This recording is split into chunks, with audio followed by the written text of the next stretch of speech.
court, in traffic court, and I can say this officer is malicious against me, and the traffic judge says to me, there's no evidence of that, pay the $280. These are a financial burden that a bully has put on top of me because he's a police officer, and he knows that I can't defend myself really against this. You know what I mean? So, no, I understand what you're saying, and I mean, you can appreciate that from where I sit. It's not for me to be the judge or to give legal advice, but one of the things, of course, as you well know, is there's actually two recourses. One, if you're not guilty of something, then take it to trial. But on the maliciousness, if you have issues with Corporal, is it Kosher? Yeah. Kosher. Then the RCMP have their complaint process. That's what happened. I filed a complaint, and then he used other officers to harass me further to make me drop my complaint against him. And from the day I filed my complaint, officers came to my place, started questioning my mental health. One officer I paid my property taxes. He ran up and down the street. He went to the bank. He went to town office. He went to to my neighbors and asked them, where do you think Dale Lakeman got money from to pay his taxes? They've been harassing me personally. I really would like to file a criminal harassment charge against Corporal Kosher. I would like to talk to a prosecutor about filing a criminal harassment charge. The thing is, I don't have a lawyer, and that's what the public lacks is legal representation in actions against the police. I need legal representation in an action against a police officer who is laying charges maliciously and destroying the stability of my health and emotional stability, as well as causing loss of enjoyment of my life.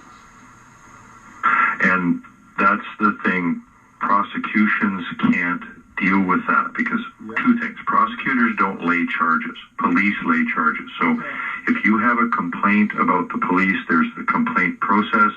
You can make an allegation. You can make an allegation of criminal misconduct against a police officer, but you still have to do it through the police process, or you go find a private lawyer. Yeah. Because prosecutors are not allowed to step into that part of the system. Yeah, that's why I need someone to be legal representation into the system for me. And so many people lack this legal representation into the system when police are doing wrong things.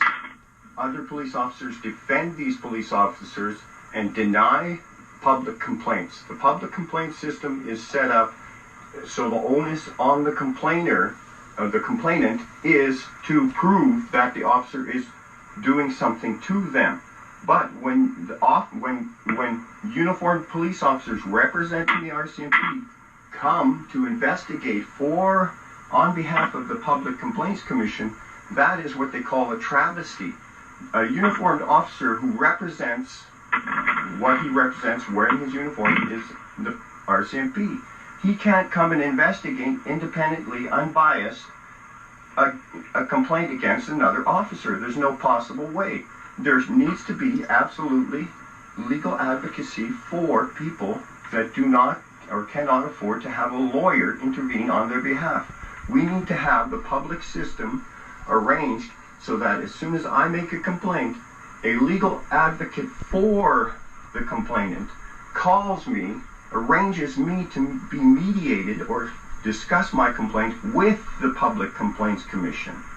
We need to have legal advocacy as complainants against the police. Otherwise, this is what has happened. We have gotten into a mob rule situation here where the citizens who like the police, and just like I do, I like and honestly respect the police, are friends with this officer. When friends in a community get together, they have a tendency to look at the people that aren't friends of other friends and decide that no one is going to be their friend. Now, I have been living in a small town. A police officer started being malicious towards me. His friends, his family members, of which he has very many, have rallied against me. I can show you at least 200 videos of citizens harassing me and then telling me, point blank, to my face, that they're doing this because the police told them to. In both of these instances that I've been charged with these traffic tickets, they have verbally said, the police told me to pull my phone out and record you. Now, they caused the disturbance. I got the traffic ticket. I cannot afford a lawyer. It's just being maliciously treated to be prosecuted by your office. That is a travesty of your office. Well, that's why I want to get in touch with someone to look at that information regarding the cause of disturbance. People, because something a lot of people don't understand, I'm thinking you do, but a lot of people don't understand, is that we are not the lawyers for the police. We are not the lawyers for the complainants. We are not the lawyers for the witnesses. We are the lawyers for the public, for the Crown. And so, as a result, we approach things differently than a defense lawyer does for their client, or a lawyer does in a lawsuit for a plaintiff or defendant. We have to maintain a certain distance, a certain detachment. It fosters the necessary objectivity. So when you talk about an advocate for people who complain, in the police complaint system, I understand what you're saying. But I think you also understand why prosecutors can't do that. Prosecutors have a different role, and that role has to be preserved.